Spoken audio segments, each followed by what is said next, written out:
Hi guys, it's Blackie. Okay, we're out at my gathering at Geneva State Forest, and I have Mr. Driggers.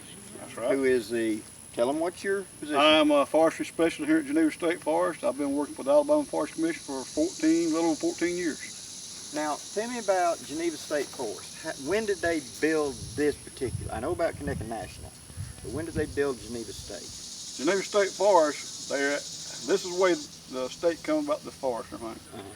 Scott Paper Company owned all this property back in the 30s and 40s and everything. They had the CC camps and stuff like that here and everything. Well, in the late 40s, early 50s and everything, they'd cut a lot of the wood and stuff like that, and they was getting out of this and everything, and they was going to sell it, but they couldn't nobody afford to buy it back then.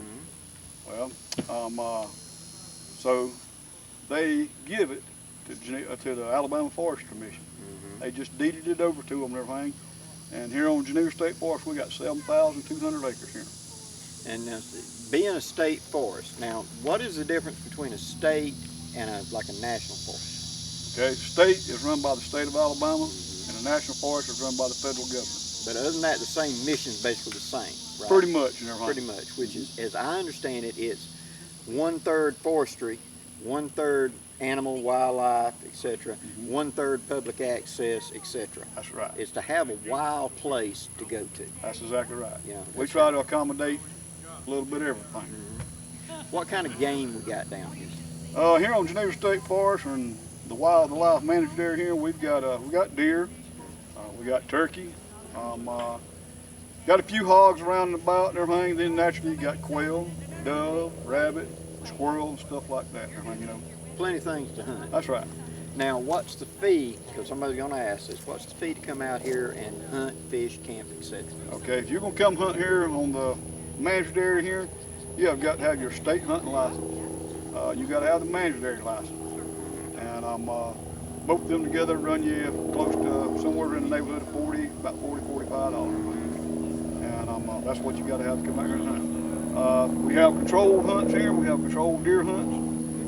We have certain days that we have our gun hunts and everything, and on them days you have to come up to our office or to the check station and get a daily permit. And if you kill an animal, or a buck, we bring it back up there and we weigh it, age it, and get some, if it's a buck and everything, get over the dimensionals off the horns and stuff like that and everything. That's important because what they're trying to do is they're trying to maintain their herd, and when you harvest an animal, you take it up there so they can document age, weight, etc. So you see how the herd is progressing.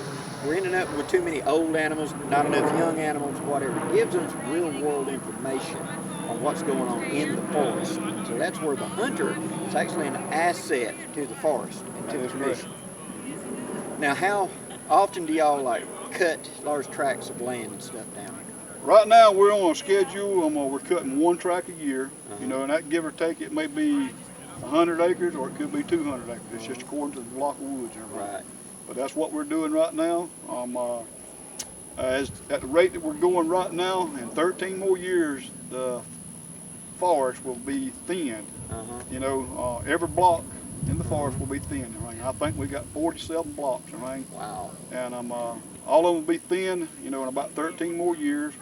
And we've already started on what we do is when we thin them, we cut them down to either like a 30 or 40 basal area. And the reason we leave a 30 or 40 basal area, so the trees that's out there, they can reseed and everything. They'll put enough seed out there, and when you get enough regeneration out there and everything, we can come back and the big trees, we can take and clear cut them and everything, and you've got enough of reseedable trees out there that come back and it grows back naturally. We don't have to go back and hand plant it. Seed it. Yes. That's right. We don't have to hand plant it. Now, you being a forester and etc., I've had several people through my channel that run Boy Scouts and stuff like that. If a Boy Scout troop wanted to come down here and camp and learn about forestry, they could contact you for that information, yeah, right? They'd contact our office and we'd make accommodations to come out here and speak to them and everything. Excellent. I know several of you guys that have talked to me, you know, about, because I do a lot of stuff that you show in your scout programs. Forestry is a very important part of the ecology in this country, and it was really wisdom of the younger guys in the early 1900s looking around and realizing that they were destroying all the forests. There was going to be nothing left. to save these blocks of land for you and me to have a place to go. That's correct. And so if you have a church group and you want to learn about something like that, contact Geneva State Forest if you want to come talk about it. If you've got Boy Scouts or whatever and you want to talk about the wildlife, etc., this would be a great place to come, guys. You got a great camping area that's maintained. Very quiet here. It's someplace you can have kids and not have to worry so much. And at the same time, you got a really smart, intelligent staff that can work with you. So I really recommend it. At the end of this video, I'm going to put the contact information for Geneva State Forest. I really encourage you to get a hold of them if you got anything like that you want to do. Now, the next question. You've been doing this, you said, how many years now? I've been working here 14 years. 14 years. But I've been coming here on the forest for 44 years. And so you got 14 years, you got 15 to go to retire, right? 10. 10 to go to retire. 11, actually 11. 11. So hurry up if you want to talk to Mr. Driggers, Jimmy, come on. But I really appreciate everything you do, and thank you for letting me have my gathering out here. Sure. Everybody has enjoyed coming out here. It's a great place to come. And to be honest, it shocked me when I found this place, because I've lived here my whole life. Never heard of Geneva State Forest. We're hidden secret. You are. You're one of the gems down here of a quiet, secluded place to come camp. Because the road driving in, guys, you saw my video on how to drive in. It's a long drive in. I don't know how long it is, but it's over a mile, probably 2 miles. Yeah, it's actually from the Highway 54 area. It's about, you're talking nearly 4 miles to right here. 4 miles through the woods to get here. And so it has the feeling of being in deep wilderness. You're not actually, I think you go over this way, it's closer.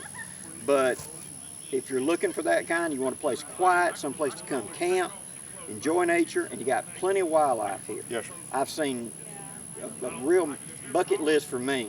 I saw my first bald eagle in South Alabama here. I was hanging in my hammock over one day and I watched him take a fish on the far side, go up in a limb and eat him, and then come right over me. That is correct. We have a pair that's been staying here for the last 5 or 6 years, and we have watched them, and I don't know this, but I think I know where their nest is at. Awesome. I've seen owls, Yes. deer. Have not seen a bear down here, but we got them in Connecticut, and we know we got them in Geneva, down in Florida right now. But those that worry about it, I haven't seen any bears, so come on. Well, as far as we know, I've never seen a bear here. Yeah, never seen one, but you know. But I want to say thank you very much, sir, for everything. Yes, sir. And at the end of this, like I said, I'm going to put the information. Please contact. I want to see this place grow, because they need you guys to keep their funding. They need people to come out here and use this space so they can prove, yes, it's being used. So it helps them with their funding, and I really encourage you to do that. Till next time, guys, I'm Blackie, wishing you safe journeys. Have a great day, guys. Thank you, sir. Yes, sir.